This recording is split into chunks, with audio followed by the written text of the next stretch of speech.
ದೇವತಾರಾಧನೆಗೆ ತುಂಬಾನೇ ಶ್ರೇಷ್ಠವಾಗಿರುವ ಧನುರ್ಮಾಸದ ಪೂಜೆ ಪುನಸ್ಕಾರಗಳು ಈಗಾಗಲೇ ಡಿಸೆಂಬರ್ 16 ಅಂದರೆ ಮಂಗಳವಾರದಿಂದ ಪ್ರಾರಂಭವಾಗಿ ಜನವರಿ 14ನೇ ತಾರೀಕಿನವರೆಗೂ ಇರುತ್ತದೆ.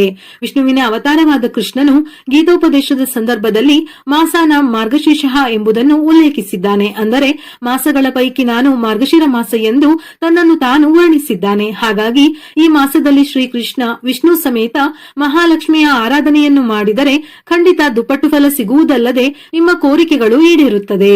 ಹಿಂದೂ ಧರ್ಮದಲ್ಲಿರುವ ಪ್ರತಿಯೊಂದು ತಿಂಗಳುಗಳು ಕೂಡ ಅತ್ಯಂತ ಮಹತ್ವವನ್ನು ಪಡೆದಿದೆ. ಸೂರ್ಯದೇವನು ಧನು ರಾಶಿಯಿಂದ ಮಕರ ರಾಶಿಗೆ ಸ್ಥಳಾಂತರವಾಗುವ ಅವಧಿಯನ್ನೇ ಧನುರ್ಮಾಸ ಎಂದು ಕರೆಯಲಾಗುತ್ತದೆ. ಧನುರ್ಮಾಸ ದೇವತಾರಾಧನೆಗೆ ಮೀಸಲಾದ ತಿಂಗಳು. ವಿಶೇಷವಾಗಿ ಭಗವಾನ್ ವಿಷ್ಣುವನ್ನು ಈ ಸಂದರ್ಭದಲ್ಲಿ ಆರಾಧಿಸಲಾಗುತ್ತದೆ. ಹಿಂದೂ ಪಂಚಾಂಗದ 12 ಮಾಸಗಳಲ್ಲಿ ಮಾರ್ಗಶಿರ ಮಾಸ ದೇವತಾರಾಧನೆಗೆ ಅತ್ಯಂತ ಶ್ರೇಷ್ಠವಾದುದು ಎಂದು ಹೇಳುತ್ತಾರೆ.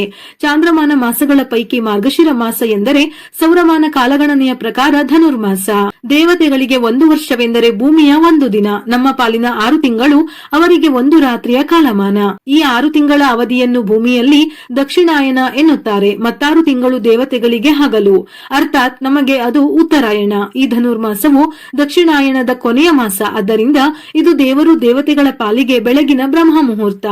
ಈ ಮಾಸದಲ್ಲಿ ಪ್ರತಿದಿನವೂ ಬ್ರಹ್ಮ ಮುಹೂರ್ತದಲ್ಲಿ ಎದ್ದು ಸ್ನಾನ ಮಾಡಿ ಶ್ರೀ ವಿಷ್ಣು ದೇವರಿಗೆ ಕೇಸರಿ ಹಾಲಿನಿಂದ ಅಭಿಷೇಕ ಮಾಡಿ ತುಳಸಿ ಜಪಮಾಲೆಯೊಂದಿಗೆ ವಿಷ್ಣು ಮಂತ್ರವಾದ ಓಂ ನಮೋ ಭಗವತೆ ವಾಸುದೇವಾಯ ಎಂದು 11 ಬಾರಿಯಾದರೂ ಜಪಿಸಿ. ಇದರಿಂದ ಸಂಪತ್ತು ವೃದ್ಧಿಯಾಗುತ್ತದೆ.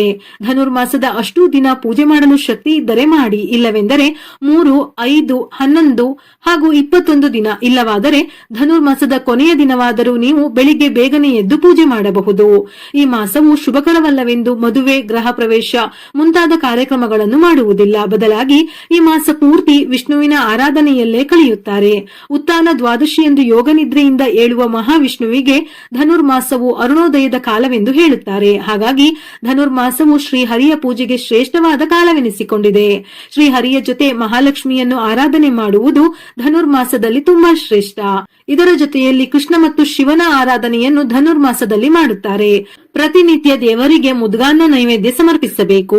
ಧನುರ್ಮಾಸದಲ್ಲಿನ ಮುದ್ಗಾನ್ನ ನಿವೇದನೆಯು ಭಗವಂತನಿಗೆ ಅತ್ಯಂತ ಪ್ರೀತಿಪಾತ್ರವಾದುದು. ಇದರಿಂದ ಶತ್ರುಗಳು ನಶಿಸುತ್ತಾರೆ, ಆಯಸ್ಸು ಹೆಚ್ಚುತ್ತದೆ, ಧನ ಧಾನ್ಯ ಸಂಪತ್ತು ವೃದ್ಧಿಯಾಗುತ್ತದೆ. ಮುದ್ಗಾನ್ನವನ್ನು ಅಕ್ಕಿ ಮತ್ತು ಹೆಸರು ಬೇಳೆ ಸಮ ಪ್ರಮಾಣದಲ್ಲಿ ಸೇರಿಸಿ ಮಾಡುವುದು ಅತ್ಯುತ್ತಮ. ಅಕ್ಕಿಯ ಪ್ರಮಾಣದ ಅರ್ಧದಷ್ಟು ಹೆಸರು ಬೇಳೆ ಸೇರಿಸಿ ಮಾಡುವುದು ಮಧ್ಯಮ. ಅಕ್ಕಿಯ ಪ್ರಮಾಣಕ್ಕಿಂತ ಕಾಲು ಭಾಗ ಹೆಸರು ಬೇಳೆ ಸೇರಿಸಿ ಮಾಡುವುದು ಅಧಮ ಫಲವನ್ನು ನೀಡುತ್ತದೆ. ಧನುರ್ಮಾಸದಲ್ಲಿ ವಿಶೇಷವಾಗಿ ಮುಂಜಾನೆ ವಿಷ್ಣು ಸಹಸ್ರನಾಮ ಪಾರಾಯಣ, ಪುರುಷ ಸೂಕ್ತಂ, ಶ್ರೀ ವಿಷ್ಣು ಸೂಕ್ತಂ ಅಥವಾ ನಾರಾಯಣ ಉಪನಿಷತ್ತನ್ನು ಪಠಣ ಮಾಡಲಾಗುತ್ತದೆ. ಮಹಾವಿಷ್ಣುವಿನೊಂದಿಗೆ ಮಹಾಲಕ್ಷ್ಮಿಯನ್ನು ಪೂಜಿಸಿ ನಿಮಗೆ ಗೊತ್ತಿರುವ ಯಾವುದಾದರೂ ದೇವಿ ಸ್ತೋತ್ರ ಅಥವಾ ಸೌಂದರ್ಯ ಲಹರಿ ಓದುವುದು ಅಥವಾ ಕೇಳಿದರೂ ಒಳ್ಳೆಯ ಫಲ ಸಿಗುತ್ತದೆ. ಹೀಗೆ ಪೂಜಿಸುವುದರಿಂದ ಸಂಪತ್ತು ಒಲಿಯುವುದೆಂದು ಹೇಳುತ್ತಾರೆ. ಹಿಂದೆ ರಾಜನಾದ ಇಂದ್ರನು ರಾಜ್ಯವನ್ನು ಕಳೆದುಕೊಂಡಾಗ ಶಚಿದೇವಿಯು ಹುಗ್ಗಿಯ ನೈವೇದ್ಯ ಮಾಡಿ ಶ್ರೀ ವಿಷ್ಣುವಿಗೆ ಸಮರ್ಪಿಸಿ ಶ್ರೀ ಹರಿಯೊಂದಿಗೆ ಮಹಾಲಕ್ಷ್ಮಿಯನ್ನು 12 ನಾಮಗಳಿಂದ ಸ್ತುತಿಸಿದಳಂತೆ. ಇದರ ಫಲವಾಗಿ ಇಂದ್ರನು ರಾಜ್ಯವನ್ನು ಮರಳಿ ಪಡೆದನು ಎನ್ನುವ ಪುರಾಣ ಕಥೆ ಇದೆ.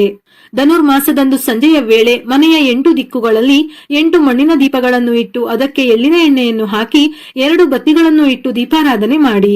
ಹಾಗೆ 4 ದೀಪಗಳನ್ನು ಮನೆಯ ದೇವರ ಕೋಣೆಯಲ್ಲಿಟ್ಟು ವಿಷ್ಣುವಿನ ಪೂಜೆಯನ್ನು ಮಾಡಬೇಕು. ಈ 8 ದೀಪಗಳು ಅಷ್ಟಲಕ್ಷ್ಮಿಯರ ಸ್ವರೂಪವೆಂದು ಹೇಳುತ್ತಾರೆ. ಹಾಗೆಯೇ ಈ 4 ದೀಪಗಳು ವಿಷ್ಣುವಿನ 4 ಭುಜಗಳ ಸಂಕೇತ ಎನ್ನಲಾಗಿದೆ. ಇದರಿಂದ ವಿಷ್ಣು ಲಕ್ಷ್ಮಿಯರ ಅನುಗ್ರಹ ದೊರೆತು ಮನೆಯಲ್ಲಿ ಸುಖ ಸಂಪತ್ತು ವೃದ್ಧಿಯಾಗುತ್ತದೆ. ಧನುರ್ಮಾಸದಲ್ಲಿ ಮಾಡುವ ದೇವತಾರಾಧನೆ ಅಂದರೆ ಅನುಷ್ಠಾನ ದಾನಗಳಿಗೆ ಅತ್ಯಂತ ಶ್ರೇಷ್ಠ ಫಲ ಪ್ರಾಪ್ತಿಯಾಗುತ್ತದೆ. ಯಾಕೆಂದರೆ ಈ ಮಾಸವು ದೇವತಾರಾಧನೆಗೆ ಮೀಸಲಿಟ್ಟಿರುವ ಮಾಸ. ಹಾಗಾಗಿ ಈ ಮಾಸದಲ್ಲಿ ಮಾಡುವ ಪ್ರತಿಯೊಂದು ಪೂಜೆ ಪುನಸ್ಕಾರ ದಾನಗಳಿಗೆ ದುಪ್ಪಟ್ಟು ಫಲಗಳು ಪ್ರಾಪ್ತಿಯಾಗುತ್ತವೆ. ಇವುಗಳ ಜೊತೆಯಲ್ಲಿ ಧನುರ್ಮಾಸದಲ್ಲಿ ಗೋದಾನ, ಭೂಮಿ ದಾನ, ಎಳ್ಳು, ವಸ್ತ್ರ, ಹಿರಣ್ಯ ದಾನ ಅಂದರೆ ಸುವರ್ಣ ಅಥವಾ ಬಂಗಾರದ ದಾನ, ತುಪ್ಪ ಮತ್ತು ಉಪ್ಪಿನ ದಾನ ಶ್ರೇಷ್ಠವೆಂದು ಹೇಳುತ್ತಾರೆ. ಭಾಗವತ ಪುರಾಣದಲ್ಲಿ ಧನುರ್ಮಾಸದ ಮುಂಜಾನೆ ಮಾಡುವ ವ್ರತದ ಫಲವು ಭಕ್ತರಿಗೆ ಸರ್ವ ವಿಧದ ಫಲಗಳನ್ನು ನೀಡುತ್ತದೆ ಎನ್ನುವ ಉಲ್ಲೇಖವಿದೆ. ಇವುಗಳಲ್ಲಿ ಕಾತ್ಯಾಯಿನಿ ವ್ರತವು ಕೂಡ ಒಂದು. ನಂದಗೋಪ ಮಗನಾದ ಶ್ರೀಕೃಷ್ಣನನ್ನು ಪತಿಯಾಗಿ ವರಿಸಲು ಗೋಪಿಯರೆಲ್ಲ ಸೇರಿ ಈ ವ್ರತವನ್ನು ಮಾಡುತ್ತಾರೆ. ಹಾಗಾಗಿ ಮದುವೆಯಾಗದ ಹೆಣ್ಣು ಮಕ್ಕಳು ಕಾತ್ಯಾಯಿನಿ ವ್ರತವನ್ನು ವಿಧಿವಿಧಾನಗಳಿಂದ ಮಾಡಿದರೆ ಉತ್ತಮ ಬಾಳಸಂಗಾತಿಯನ್ನು ಪಡೆಯಬಹುದು. ಧನುರ್ಮಾಸದ ಆಚರಣೆ ಈ ದಿನಗಳಲ್ಲಿ ವಿಷ್ಣುವಿನ ಆರಾಧನೆಗೆ ವಿಶೇಷ ಮಹತ್ವವಿದೆ. ಈ ದಿನಗಳಲ್ಲಿ ಮದುವೆ, ಕ್ಷೌರ ಇನ್ನಿತರ ಶುಭ ಕಾರ್ಯಗಳನ್ನು ಮಾಡುವುದು ಅಶುಭವೆಂದು ಮಾಸವೆಂದು ಹೇಳುತ್ತಾರೆ. ಮುಂಜಾನೆ ಬ್ರಹ್ಮ ಮುಹೂರ್ತದಲ್ಲಿ ಎದ್ದು ಸ್ನಾನಾದಿ ಕರ್ಮಗಳನ್ನು ಮುಗಿಸಬೇಕು. ತುಳಸಿ ಗಿಡದ ಬುಡದ ಚಿಟಿಕೆ ಮಣ್ಣನ್ನು ಸ್ನಾನದ ನೀರಿಗೆ ಬೆರೆಸಿ ನಂತರ ಸ್ನಾನ ಮಾಡಿ. ಇದರಿಂದ ವಿಶೇಷ ಫಲಗಳು ಪ್ರಾಪ್ತಿಯಾಗುತ್ತದೆ. ಈ ದಿನಗಳಲ್ಲಿ ಸೂರ್ಯೋದಯಕ್ಕೆ ಮೊದಲು ಎದ್ದು ಸ್ನಾನ ಮಾಡಿ ಸೂರ್ಯೋದಯಕ್ಕೆ ಅರ್ಧ ಗಂಟೆ ಮೊದಲು ಪೂಜೆ ಮಾಡುತ್ತಾರೆ. ಇದನ್ನು ಬ್ರಹ್ಮ ಮುಹೂರ್ತದ ಪೂಜೆ ಎಂದು ಕರೆಯುತ್ತಾರೆ. ಆಕಾಶದಲ್ಲಿ ನಕ್ಷತ್ರ ಕಾಣಿಸುವ ಸಮಯದಲ್ಲಿ ಮಾಡಿದ ಪೂಜೆ ಶ್ರೇಷ್ಠ, ನಂತರ ಮಧ್ಯಮ, ಸೂರ್ಯೋದಯದ ನಂತರ ಅಧಮ, ನಿಷ್ಫಲವೆಂದು ಹೇಳಲಾಗುತ್ತದೆ.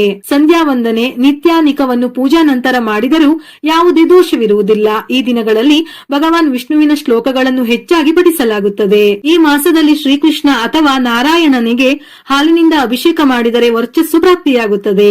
ಸ್ವರ್ಗದಂತಹ ಜೀವನ ಪ್ರಾಪ್ತಿಯಾಗುತ್ತದೆ.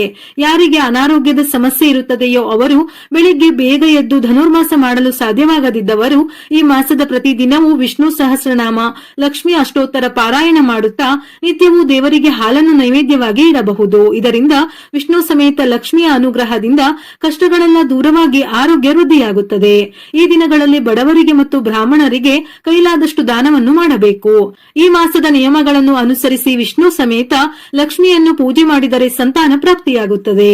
ಧನುರ್ಮಾಸದ ಒಂದು ದಿನ ವಿಷ್ಣುವಿಗೆ ಪೂಜೆ ಮಾಡಿದರೂ 1000 ವರ್ಷ ಪೂಜೆ ಮಾಡಿದ ಫಲ ದೊರೆಯುವುದು.